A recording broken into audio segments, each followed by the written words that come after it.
Now we need to head back up to the second floor. And I want to pick up the crank. If I forget the crank, I'm not going to be happy.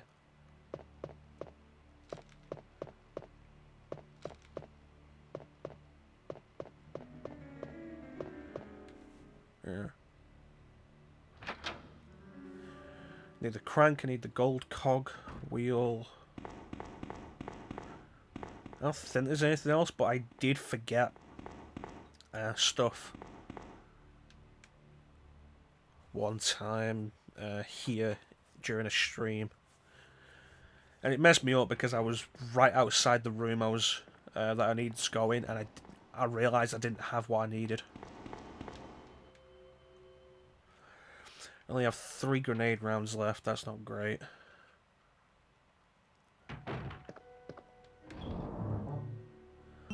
So put this away. This can go away. I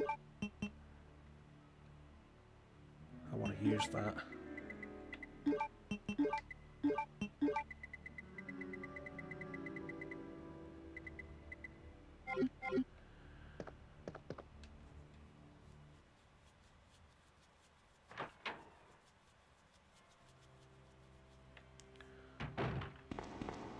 There's got to have been some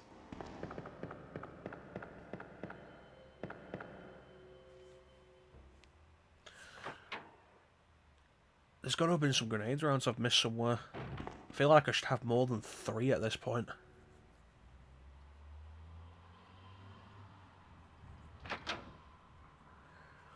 This is a bit of backtracking that is really just going to make scenario B a little easier for myself. It's part of the zapping mechanic to refer to it as. Which we'll get more into when we start scenario B.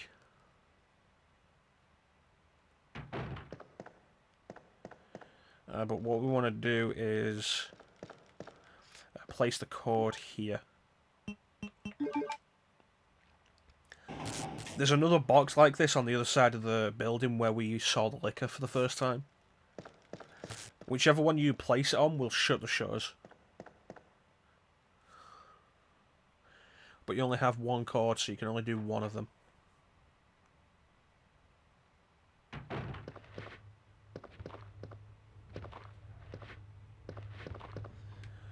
Now I've got to decide whether or not that was actually worth the time it took. Never have to be in that room again. We're still doing fine though, we've taken a bunch of damage. Chances are the next hit will put me in caution.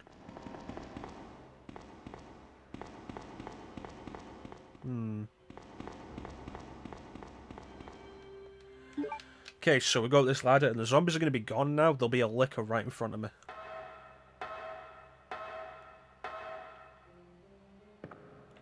There we go. If you look at the screen there, the window is actually gone for that one screen. And I have no idea why. It makes me think that maybe at some point in development there was an intention to have the mirror, maybe have the licker break through the window. And it just never actually happens, and you know they use the wrong. That's the corridor we first saw the licker in, and they just used the wrong background for it, maybe. Because I have seen a version of that camera angle where the window is actually there. So I'm not sure what's wrong with it. There's a licker here. This one's a pain because it can't be avoided. Hopefully 3 shots will be enough. 2 shots, awesome.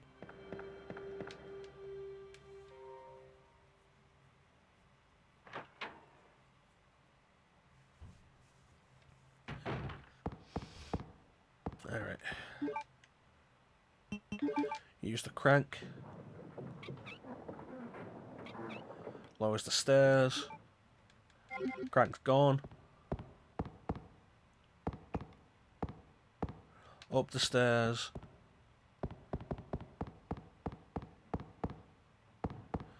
Use the G-cog wheel here.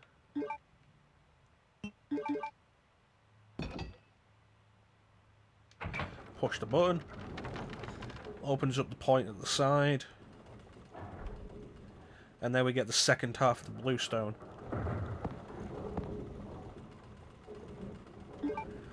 So now we have all three stones, the two halves of the bluestone included. And we can get out through the chief's office. So let's go.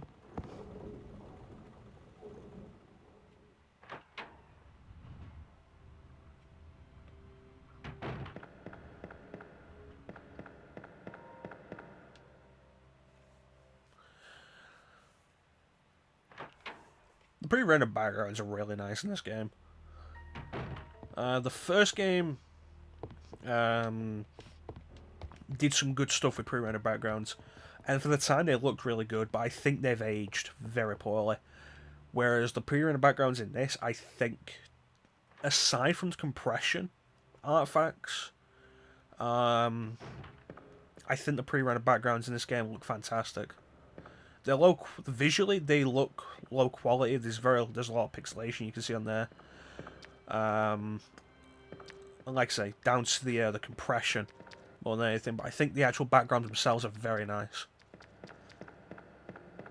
Same's true of RE3. The backgrounds there look fantastic as well. I'd love to see a throwback to these pre-rendered backgrounds like this at some point.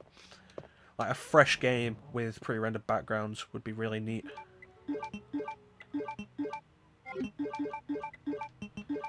Okay, and acid rounds.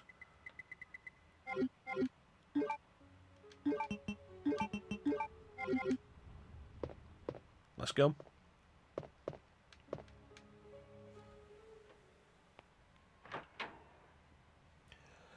So with the grenade launcher, grenade rounds are your standard.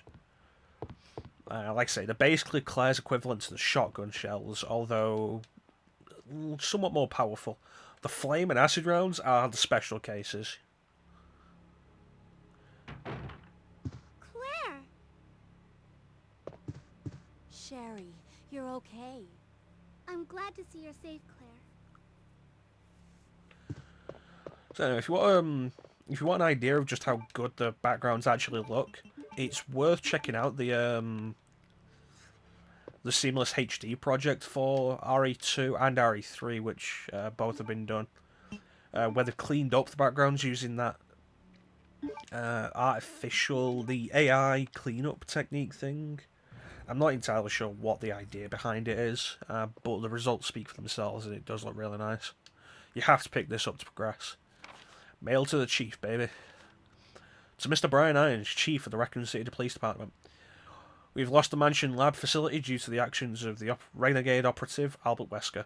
Fortunately, his interference will have no lasting effects on our continued virus research.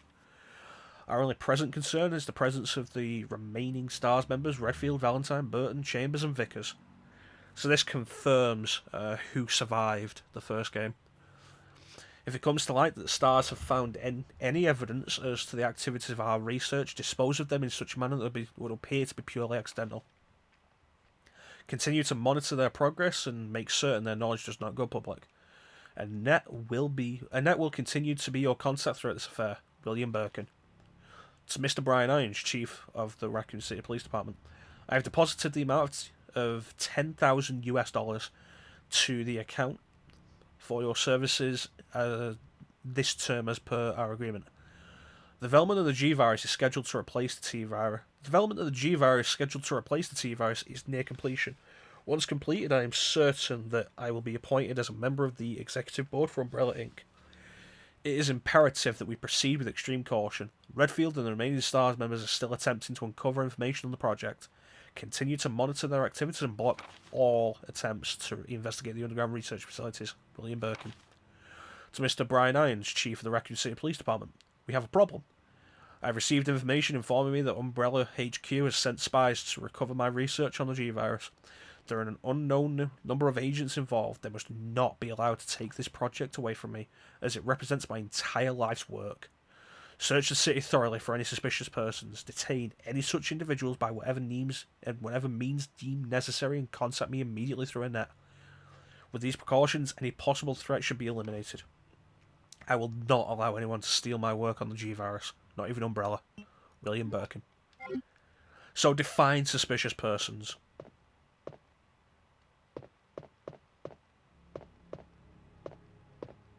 Sherry, why aren't you coming along? Claire! That was weird. I'm going down there. Stay here and wait for me, okay?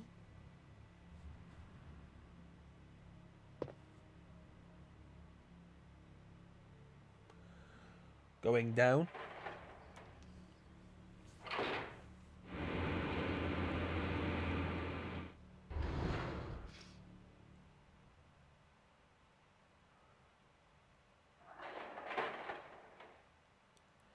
So now we're in the chief's underground taxidermy lab that he secretly has in the police station.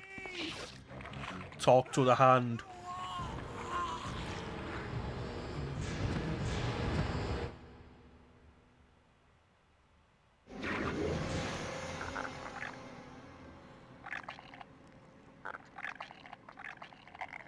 Huh.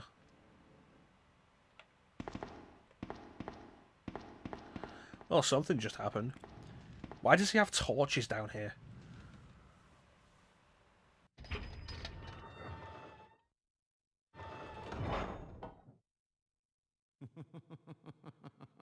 So you've made it this far. Not bad, girl. But I'm not letting anyone leave my town. Everyone's gonna die. Calm down, Chief. What happened? So the back of Claire's jacket is a Queen reference, Let Me Live. Her normal jacket that she starts the game off in, the red one, says Made in Heaven, which is another Queen reference, which have appeared several times throughout the series, various Queen references. So it's true. In the Star's office, there's a jacket hung up near Chris's desk, which is the jacket he wears in the end screen of the original game. I think that says Made in Heaven on it as well. Another Queen reference. Claire's jacket in Code Veronica also says Let Me Live, and Billy Cohen in Resident Evil 0, the tattoo on his arm that looks tribal, if you turn it on its side horizontally, it actually is a stylized Mother Love, which is another Queen reference. The monster that's been tearing my precinct apart is yet another product of the G-Virus. The seam in the Chief's character model is really obvious at this resolution. Umbrella must be trying to cover its tracks. But if I have to go, I'm going to take you with me. My chest can't take the pain. That's the seam I meant. It's very obvious on the back of the character model in this resolution, because the PS1 output at 240p at best, but the Dreamcast, since we're doing this through VGA, this is a crisp 480p. And like I say, it looks fantastic at this point. We're also running this through a video converter to 1080p. Which is the only way the capture card will actually receive the damn signal, because it's really awkward. Because the Dreamcast VGA outputs at 640 by 480 rather than 740 by 480, which is what the Elgato demands. For some reason, it just won't read 640 by 480.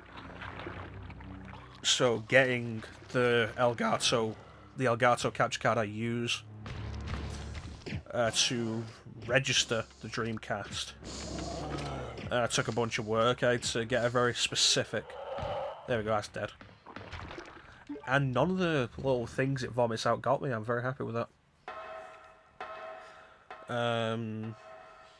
Yeah, so getting a VGA to HDMI converter that would actually convert the video, the 480p video signal into something the Elgato could actually read was irritating. I managed to find one. So I was looking into it. I had a VGA to HDMI adapter that looked fine on my TV, looked really nice, but the Elgato still wouldn't capture it. So I ended up looking into it, any specific solution for the Elgato, and found that I found on Reddit somebody had bought a Porter video converter, and that had worked for them with the Elgato. So I looked for one of those. The guy left a link to Amazon, the Amazon page, but they weren't available to buy anymore. I ended up managing to find one on eBay, fairly cheap. It only cost me like £15. Be able to find someplace safe if we can just make it out of town. But So I got that, and promise. But you have to make sure you don't leave my side. that's worked out really well. It's what we're getting right now. Leon. The unfortunate result is it does kind of stretch the screen, but I don't think it looks that bad. I think it looks fine. And the added bonus is it doesn't just convert VGA to HDMI; it also converts component. Which I then, after I got it, I then decided, you know what, I'm going to get component cables for the PS2. And so I picked up some PS3 component cables for the PS2. Because the PS3 has the same component. The PS3 has two video outputs. It has the HDMI and it has the same video output that the PS2 has. So I picked up component cables meant for the PS3, put them in the PS2. This is the worst thing about Sherry. Plugged it in, and I get the option of PS2 now at up to 1080i.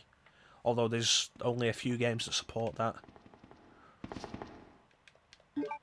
So with Sherry following us, if you get too far from her, she will crouch down and stop, and you can't leave the current room until she's back with you. And it is one of the most irritating things in the game.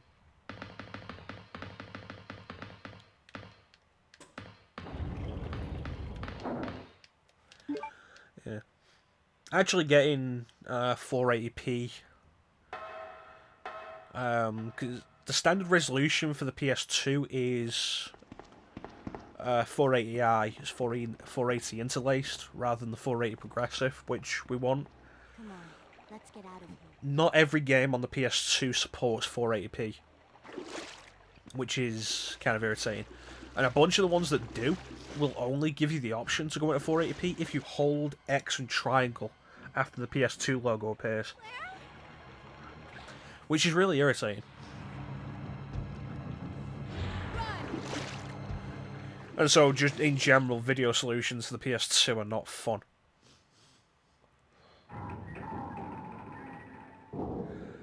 So I've got component hooked up to HDMI, and it looks as good as it can.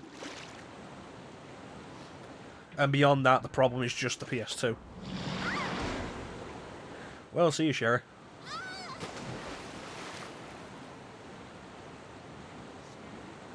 you?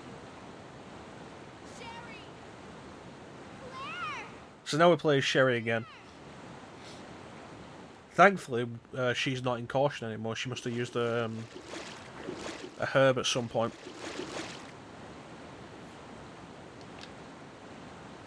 So this one isn't long. There's only one real threat for this section.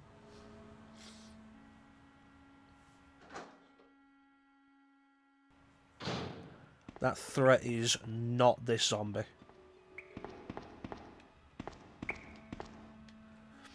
We head through here. And this room has the threat. The threat is those cockroaches. If those cockroaches grab you, they can stun lock you and they can drain your health down really fast.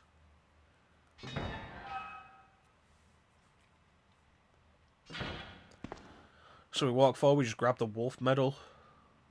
And that's it. Sherry done.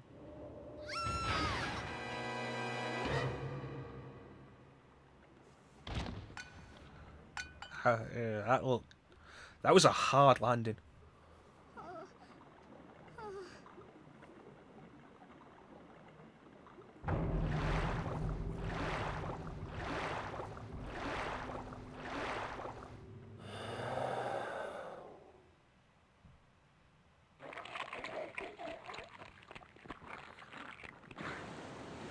Well, that sounded gross. Alright, now... blue herbs there, they heal poison. If I'm getting poisoned in this game, I've done something really wrong. This is probably the easiest Resident Evil to avoid poisoning. There we go. Nope. Oh, I just realised I didn't grab the herbs by the stairs in the police department.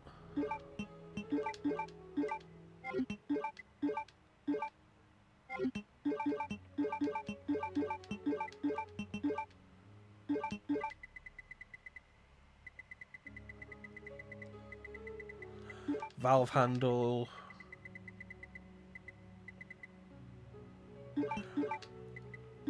Take the pistol just in case.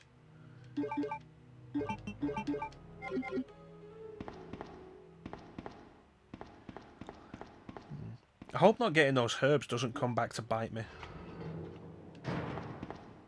No pun intended on biting. Because zombies.